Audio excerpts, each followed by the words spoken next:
জানো তো সবকিছু মন দিয়ে করলে না সব ইচ্ছে পূরণ হয়, সবকিছু পাওয়া যায়। চলো ব্লগটা দেখতে থাকো।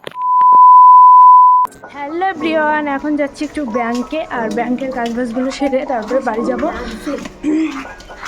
আমরা ব্যাংকে কিছু কাজবাজ আছে সারবো আজকে, কাল পরশুর মধ্যে বাড়ি চলে যাব।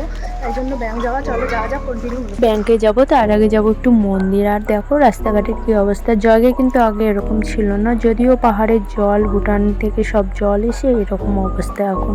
আর দু বোনে উঠেছি, আর টোটো থেকে নেমে আমরা মন্দিরে চলে আসলাম, আর কালী মন্দির বলতে পারো। আর এখানে একটু পুজো দেবো। জানো তো অনেকদিন থেকে পুজো পান কোথাও ভালো করে দেওয়া হয় না, যদিও আগে 2-4 দিন পর পর কোথাও না কোথাও পুজো হতো, যেতাম ব্রাহ্মণ দিয়ে পুজো টুজো হলে করতাম, মনটা শান্তি হালকা হতো। যদিও এখন কোথাও যাওয়া হয় না তেমন কিছু, আর যেহেতু পুজোর মাসও না, এখানে ওখানে পুজো হয়ও না, যাওয়া হচ্ছে না। জানো বাড়ির ওই ঘরের ঠাকুর ডেলি দিন নিজে নিজে দেই, ব্রাহ্মণ ঠামন দিয়ে মাঝে মাঝে একটু শান্তি হলে ভালো লাগে।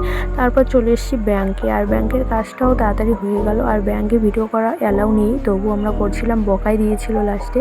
তো যেইখানে বকাঝকা খাবো সেইখানেই না আমরা ভিডিও পারফেক্টলি করতে পারবো, তাই আমরা একটু ভিডিও করে নিয়েছি। শেষমেশ বকাও খেয়েছি, এত লোক ছিল। আর বুনুও জানে না ভিডিও করা যায় না, নয়তো করতামই না, তবুও করছিল দিয়ে দিল। যাই হোক, ভিডিও করলে ওইটুকু বকা কিছুই না, অনেকজনের অনেক কথাই শুনতে হয়। তো আমরা তারপরে আবার মন্দিরে এসেছি, যেহেতু আমরা পুজোটা দিয়ে চলে গেছি, এসে প্রসাদ নিব বলছিলাম, তারপরে আমরা এসে কিন্তু প্রসাদ নিয়েছি। আর ব্যাংকের কাজটা খুব তাড়াতাড়ি হয়ে গেছে, যেখানে মন ভরে ঠাকুরকে ডাকবে সেখানে দেখবে সব কিছু সফলতা তাড়াতাড়ি হয়।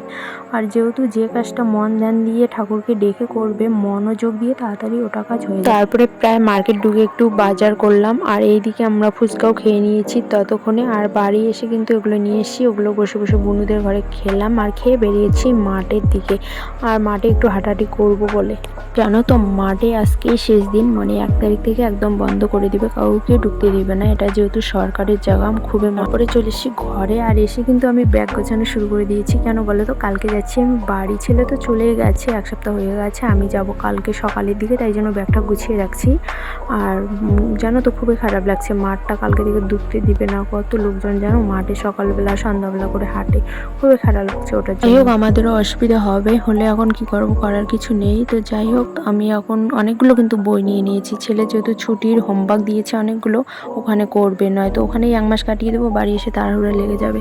আর মেয়েদের দেখো, বাপের বাড়ি না তো শ্বশুর বাড়ি, শ্বশুর বাড়ি না তো বাপের বাড়ি, এই ব্যাগপত্র গুছিয়ে যাবো, আসার টাইমে যে কি খারাপ লাগবে জানি না। তো যাই হোক, ছোট্ট ব্লগটা তোমাদের কেমন লাগলো জানিও, ভালো লাগে লাইক কমেন্ট শেয়ার করে দেবো। আর কালকে নতুন ব্লগে দেখা হচ্ছে বাড়ি গিয়ে।